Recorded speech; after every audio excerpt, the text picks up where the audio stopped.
Thank you, Mr. Chairman, and I appreciate you being with us today. No easy discussions happening in this room.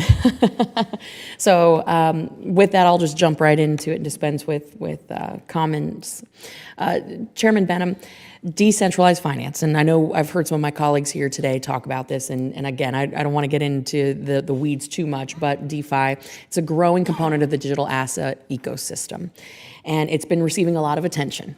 So can you please share with us any ongoing or planned rulemaking work streams at the agency regarding this issue? Congressman, thanks for the question. We are certainly engaged with the market, the stakeholders. I mentioned earlier, we have an Office of Technology Innovation. We have several advisory committees, and some of them look into this space and convene members of the technology community. And we're looking at how we can engage, we can learn, and to ensure that our rules essentially reflect where the technology is. I would say, though, that DeFi presents a lot of issues. We've brought a number of enforcement cases where there have been individuals offering derivatives products, but they don't necessarily have a centralized traditional model of a broker, an exchange, right, or a company. It's an automated sort of trading platform is the best way to think about it. Is you have a group of individuals who programs an automated trading platform, and it just sort of self-executes on its own without any human intervention after the start, so to speak. That doesn't change the fact that this protocol or this program is offering derivatives contracts to customers. Often, or at least on occasion that we brought an enforcement action, people are losing money, or there's fraud or manipulation, or they're not registering with the CFTC as required by the law.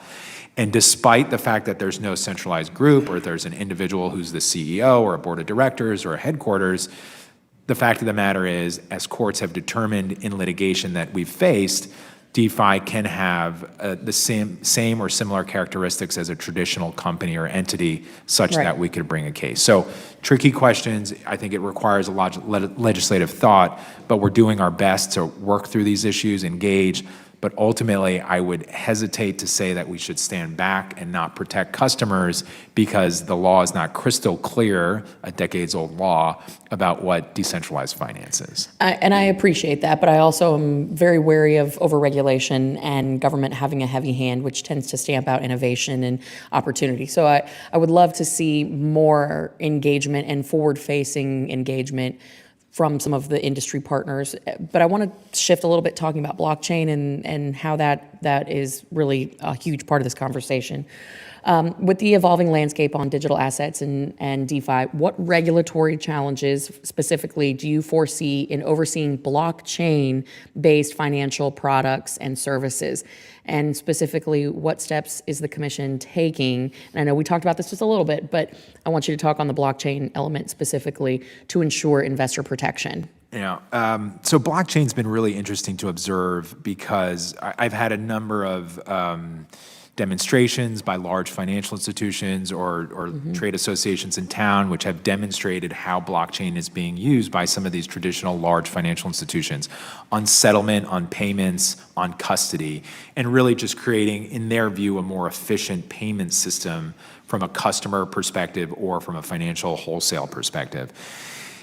In some respects, our core principles, which we have a principles-based regulatory structure, is very helpful because you can almost fit a lot of different technologies into a principles-based regulatory structure. It's about compliance and being free from fraud and manipulation, having a proper governance structure, making sure you have system safeguards, all things that would apply if you were on a trading floor or if you had a blockchain. So we're engaging with the industry. We're trying to learn what they're doing. I don't think adoption has been so deep at this point that we necessarily have to jump ahead and write rules. I think in part our principles-based regulation is adequate, but there could be components of blockchain that would require policy, either a rule, advisory, or guidance, and we certainly want to see and observe what's going on in the industry so whatever we do, to your point, doesn't get ahead. Well, and I will say, especially given the fact that we don't want enforcement to become the mechanism by which this gets rolled out. We want legislative solutions so that it's actually done correctly. But given that the derivatives market is so largely overseas. And I know I'm over my time, but I'll just leave us with this. Given the international nature of commodity markets and global proliferation of blockchain technologies, is there any cross-border cooperation or efforts underway on this? Yeah, we work closely. So I'm the vice chairman of IOSCO, which is a multilateral organization across all securities regulators in the globe. We participate with the Financial Stability Board. I have frequent conversations with fellow regulators in Europe, Asia, the Middle East.